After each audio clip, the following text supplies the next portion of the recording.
Good morning. I'm really happy to be with you all today. So I have to start this topic of how we create culture by going back a couple of years.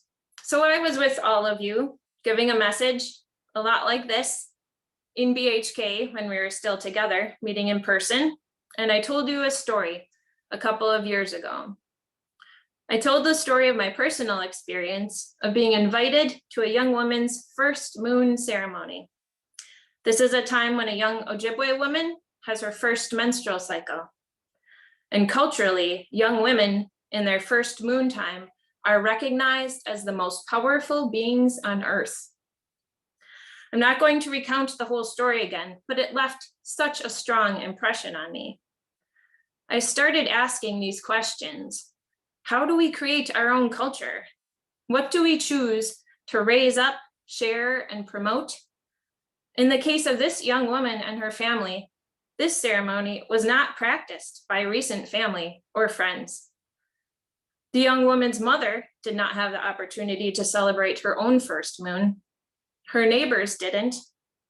And yet this family was not even thwarted by the broader white community cultural norms around women and their periods. This family knew this event was important. They chose to revitalize a cultural practice, and they held up these values and the pride in their daughter and shared it. They celebrated with family and friends. Taking part in this event impacted me so much as a mother that I swore to celebrate my own children's coming of age. I can lift up and share meaningful events, and thus shape the world I want to live in. So what is culture? It's the way of life for a society. Oxford says it's the customs, arts, social institutions of a particular people or social group. But how do we create it? Today, it may seem as though every organization is trying to create its own culture. Some may argue our society is becoming more separate and disparate and caught up in individual identity or group identity and group culture. There is workplace culture. You may have your own ethnic culture and practices. Even our own fellowship has a culture of its own. I'm interested in culture as what happens when we get together. How do we move through our everyday lives? But especially, how do we choose what is meaningful to us? What do we share and perpetuate? And I see cultural creation as the envisioning and acting out the world that we want to be a part of. I think the first step of cultural creation is dreaming. We all dream, and the power of this act is not to be underestimated. I have a lovely quote I'd like to share with you. It illustrates the power of dreaming, and it's by Robin Kelley. He's the author of this book called Freedom Dreams, The Black Radical Imagination. It's a great book. He starts the book off with this story. My mother has a tendency to dream out loud. I think it has something to do with her regular morning meditation. In the quiet darkness of her bedroom, her third eye opens onto a new world, a beautiful, light-filled place, as peaceful as her state of mind. She never had to utter a word to describe her inner peace. Like morning sunlight, it radiated out to everyone in her presence. My mother knows this, which is why for the past 2 decades, she has taken the name Ananda, which means bliss. Her other 2 eyes never let her forget where we lived. The cops, drug dealers, social workers, the rusty tap water, roaches and rodents, the urine-scented hallways, and the piles of garbage were constant reminders that our world began and ended in a battered Harlem, Washington Heights tenant apartment. Yet she would not allow us to live as victims. Instead, we were a family of caretakers who inherited the earth. We were expected to help any living creature in need, even if that meant giving up our last piece of bread. Strange, needy people always passed through our house, occasionally staying for long stretches of time. My mom once helped me bring home a New York City pigeon with a broken leg in a failed effort to nurse her back to health. We were expected to stand apart from the crowd and befriend the misfits, to embrace the kids who stuttered, smelled bad, or had holes in their clothes. My mother taught us that the marvelous was free, in the patterns of a stray bird feather, in a Hudson River sunset, in the view from our fire escape, in the stories she told us, in the way she sang Gershwin's Summertime, in a curbside rainbow created by the alchemy of motor oil and water from an open hydrant. She simply wanted us to live through our third eyes, to see life as possibility.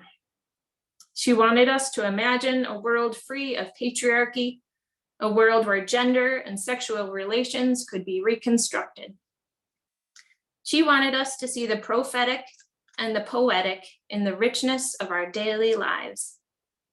She wanted us to visualize a more expansive, fluid, cosmopolitan definition of Blackness, to teach us that we are not merely inheritors of a culture, but its makers.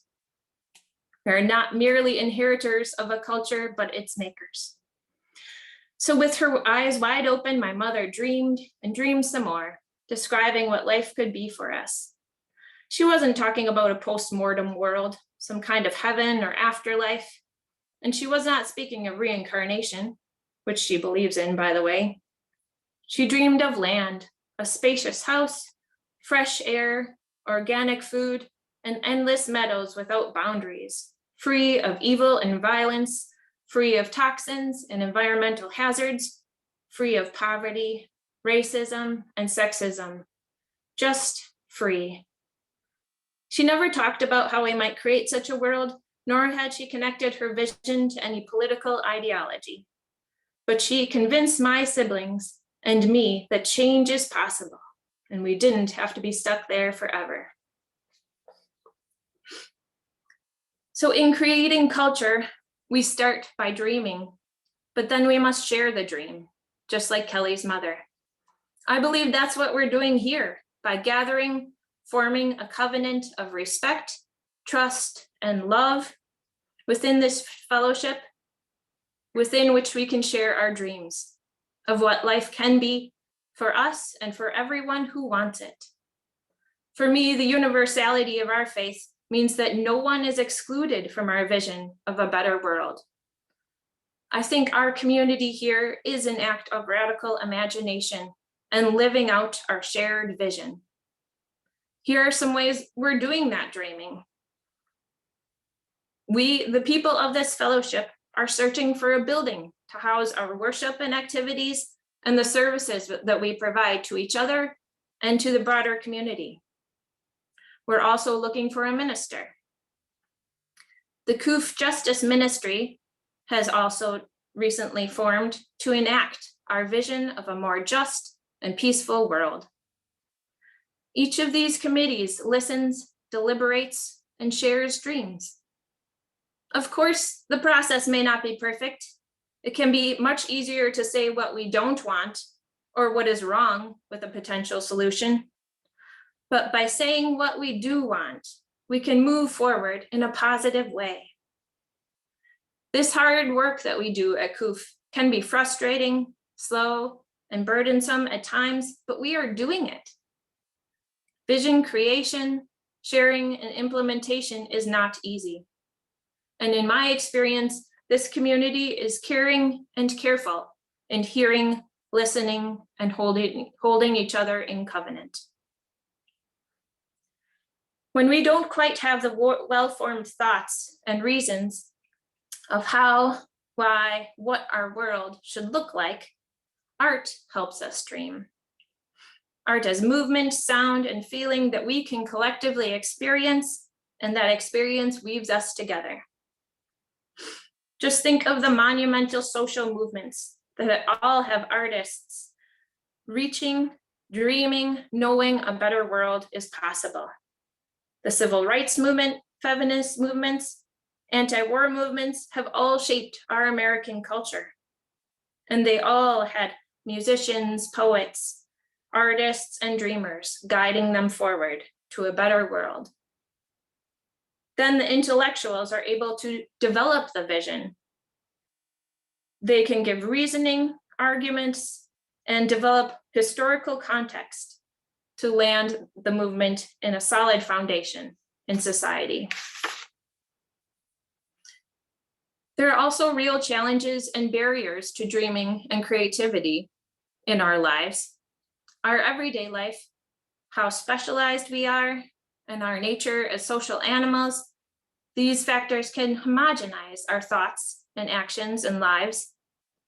Some argue that our highly developed society and infrastructure of modern life allows us the time and mental energy to be more creative. But one has to realize the limitations our modern life imposes too. Robin Kelly puts it well. He says, "Sometimes I think the conditions of daily life, of everyday oppressions, of survival, not to mention the temporary pleasures accessible to most of us, render much of our imagination inert. We are constantly putting out fires, responding to emergencies, finding temporary refuge, all of which make it difficult to see anything other than the present." And he quotes a famous poet and activist, Bra Welly, who said, "When the clouds clear, we shall know the color of the sky." We may not all be poets who dream easily, who imagine the color of the sky, but this role and this act should be celebrated and not diminished. Most of us here are privileged, healthy, and old enough to have autonomy over our thoughts, actions, and time. Most of what we do is our decision, ultimately. Once we realize this, then the challenge is to quiet those voices who tell us what we should be doing. I think then we will have the space and quiet to dream. And I'm so grateful that we, all of us, come together here to share our dreams and use them to guide us in creating the world that we want to live in and pass on. Thank you.